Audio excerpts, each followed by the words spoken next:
परमात्मा सर्वत्र और सब में समान भाव से व्याप्त है, किंतु उसकी प्राप्ति प्रेम से होती है। प्रेम ते प्रगट हो ही मैं जाना।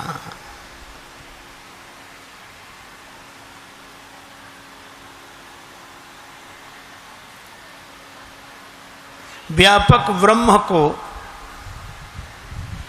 भाव के कारण व्यक्ति बना लेना, इसी का नाम भक्ति है।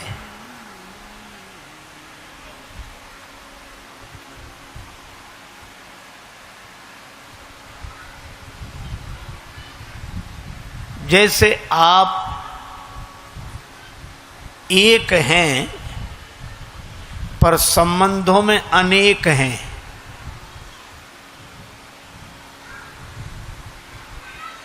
अच्छा विचार करना, आप तो एक ही हैं, दो तो नहीं हैं। क्यों भाई, आप एक हैं कि नहीं? यह सत्य है कि आप एक हैं, है? लेकिन यह भी सत्य है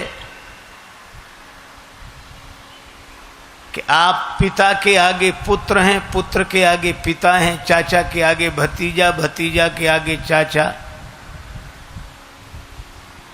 पत्नी के आगे पति, बहन के आगे भाई। तो अनेक हो गए कि नहीं? अच्छा ये अनेक बनने के बाद भी आप जो एक हो वह बने रहते हो कि नहीं? है? तो जैसे अनेक होने पर भी आपका एक होना बना रहता है, जैसे आप चाचा मामा ताऊ,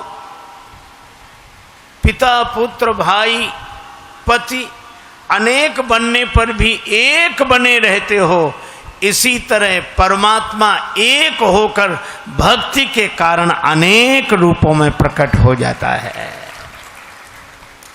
पर अनेक होकर भी उसका एक होना बिगड़ता नहीं है।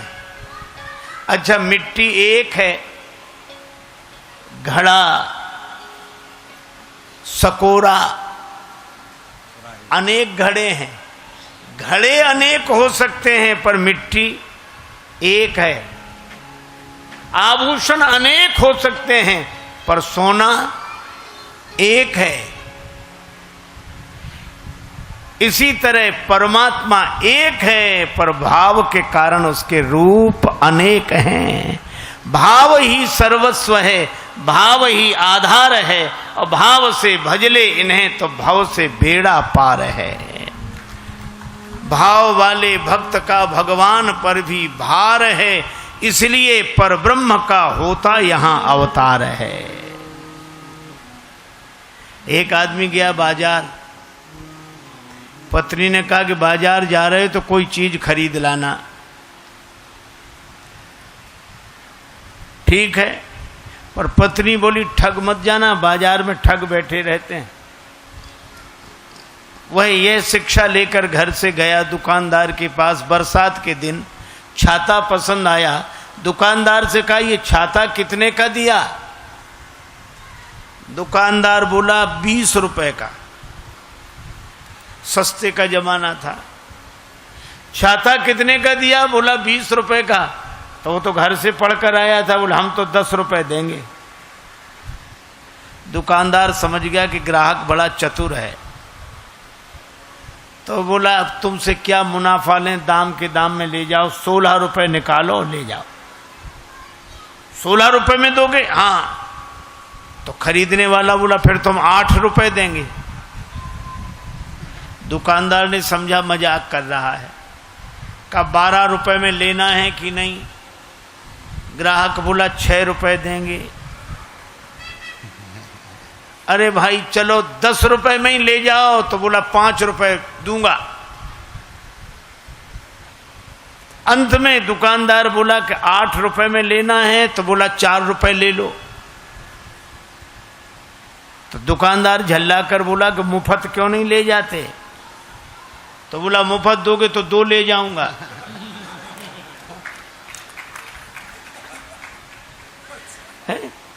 अब बोलो छाते जैसी चीज उसे मिली नहीं। क्यों नहीं मिली? क्योंकि वो किसी एक भाव में टिकता ही नहीं था। तो जब भाव में टिके बिना उसे छाता नहीं मिला, तो भाव में टिके बिना परमात्मा की छत्र छाया कैसे मिल जाएगी? भाव बिना बाजार में वस्तु मिले नहीं मोल, तो भाव बिना हरि क्यों मिले? इसलिए भाव सहित हरि बोल। भाव के कारण जो दशरथ जी के पुत्र बने वे ही विश्वामित्र जी के शिष्य।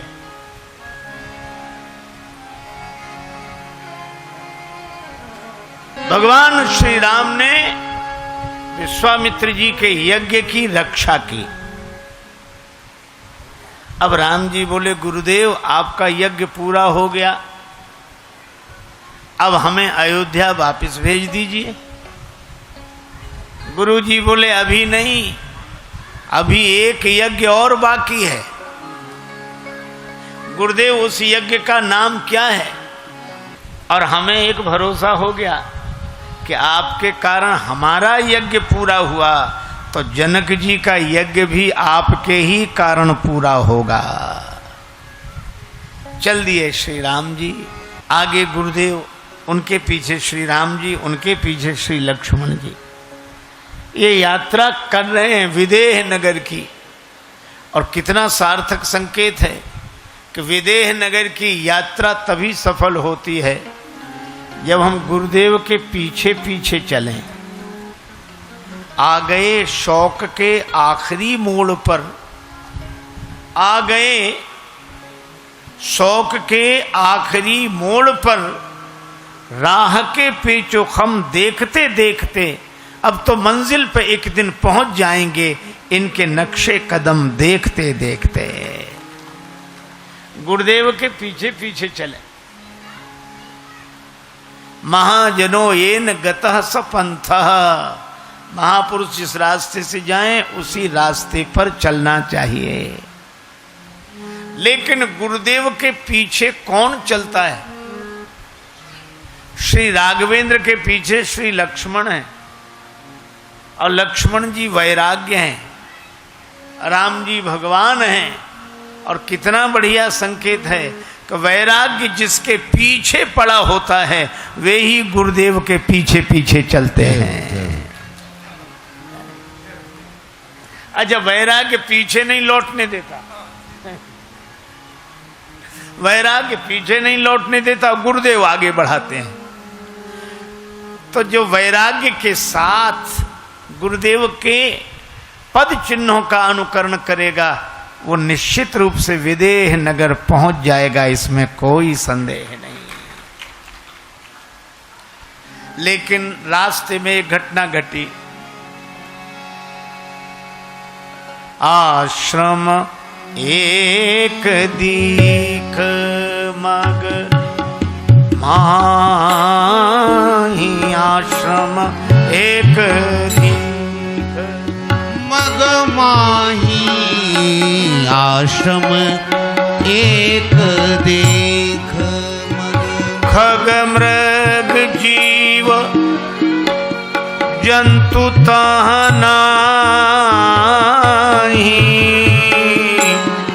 ओ रामा आश्रम एक दीख, एक दीख, एक दीख।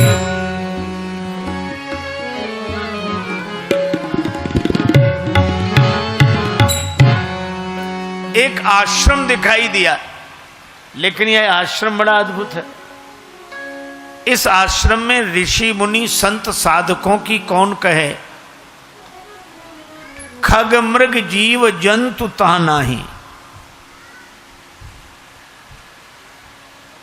पक्षी नहीं है, पशु नहीं है, कोई जीव जंतु नहीं है, सब स्थान छोड़कर चले गए। और मानो संकेत यह है कि अहिल्या माता से भ्रमवश जो भूल हुई है उसके कारण वे इतनी परित्यक्ता मान ली गई कि ऋषि मुनि मानवों की कौन कहे,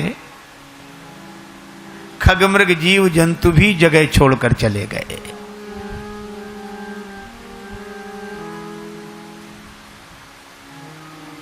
लेकिन अहिल्या जी वहीं पड़ी हैं, पत्थर की शिला बनी पड़ी हैं,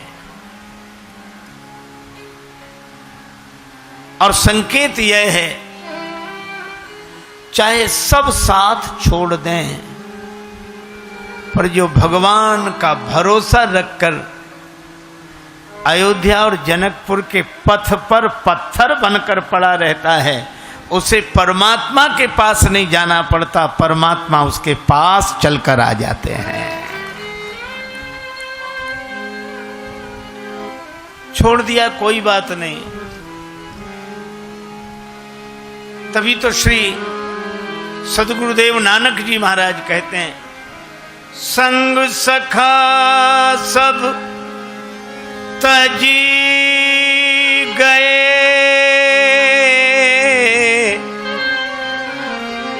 कोई न निभयो साथ, कह नानक इस विपत्ति में एक टेक रघुनाथ,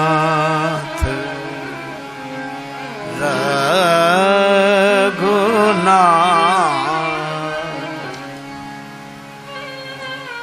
कह नानक इस विपत में एक टेक रघुनाथ। अहिल्या माता कहती हैं कि मेरे तो चरण नहीं हैं जो कहीं चलकर जाऊं, मैं तो पत्थर की शिला बन गई, लेकिन भगवान आपके चरणों की प्रतीक्षा है। साधक का चरण आचरण है, आचरण के बल पर ही तो वह चलता है। पर अहिल्या माता कहती हैं कि ऐसी जड़ता आ गई है कि कोई चेतना रही ही नहीं, और जब अपने में चलने की चेतना न रही हो, जब अपने में आचरण का बल न रहा हो, तो भगवान के चरणों का आश्रय लेना चाहिए। भगवान के प्रति जब कोई आश्रित हो जाता है तो भगवान आते हैं। गिरधराज जटायु के पंख कट गए। किसी ने जटायु जी से कहा आपके साथ बहुत गलत हुआ, अब पंख ही कट गए, और जब पंख ही नहीं रहेंगे तो भगवान के पास पहुंचोगे कैसे? गति का साधन नहीं रहा। श्री जटायु जी कहते हैं कि पंख कट गए अच्छा रहा। क्यों?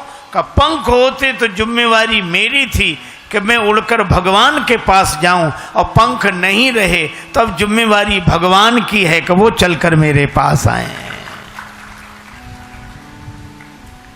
साधनहीन को भगवान जल्दी मिलते हैं। तेरी रहमत ने दिया जो गुनहगारों का साथ, तो चीख उठे बेगुनाह हम भी गुनहगारों में हैं।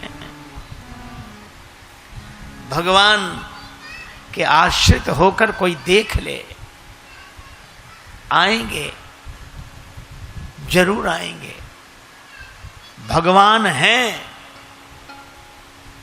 एक कवि ने कहा कि खुली छतों के चिराग, खुली छतों के चिराग कब के बुझ गए होते, कोई तो है जो हवाओं के हाथ थामे है। भगवान पर भरोसा रखो, पक्का भरोसा रखो। अहिल्या जी का भरोसा है भगवान पर।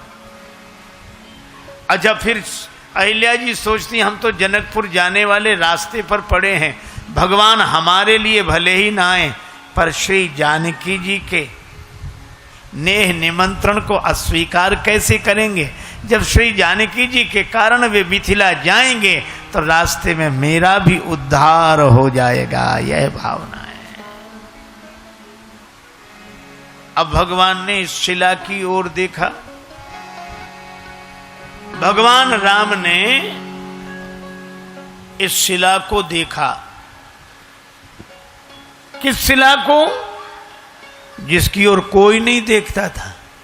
खगमृग जीव जंतु तक जगह छोड़कर चले गए थे, पर श्री राम जी ने देखा और गुरुदेव से पूछा, गुरुदेव यह शिला कैसी पड़ी है? गुरुजी ने कहा, राघवेंद्र शिला की ओर तो कोई नहीं देखता, फिर आप क्यों देख रहे हो? श्री राम जी ने कहा, क्या करें गुरुजी, यही हमारा स्वभाव है, जिसकी ओर कोई नहीं देखता उसकी ओर मैं देखता हूं। जिसका कोई नहीं है जग में उसका मीत कन्हैया।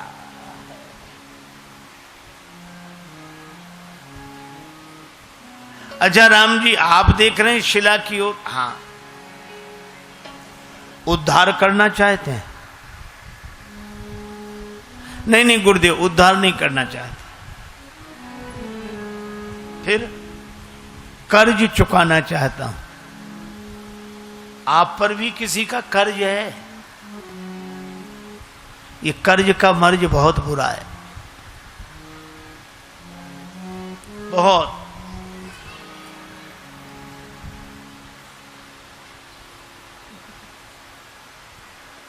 भगवान पर भी कर्ज है। कर्ज चुका रहे हैं। हां, किसका कर्ज है? एक महात्मा कहते थे कि 3 चीजें जिंदगी में न रहें तो अच्छी बात है। कर्ज न रहे, मर्ज न रहे और फर्ज निभता रहे। राम जी गुरुजी से बोले कि हम कर्ज चुकाना चाहते हैं। गुरुजी ने कहा, राम जी आप पर भी कर्ज? आश्चर्य होता है, आप पर कर्ज? किनका कर्ज है आप पर? भगवान ने कहा कि जिनसे लेना देना चलता है उन्हीं का कर्ज है।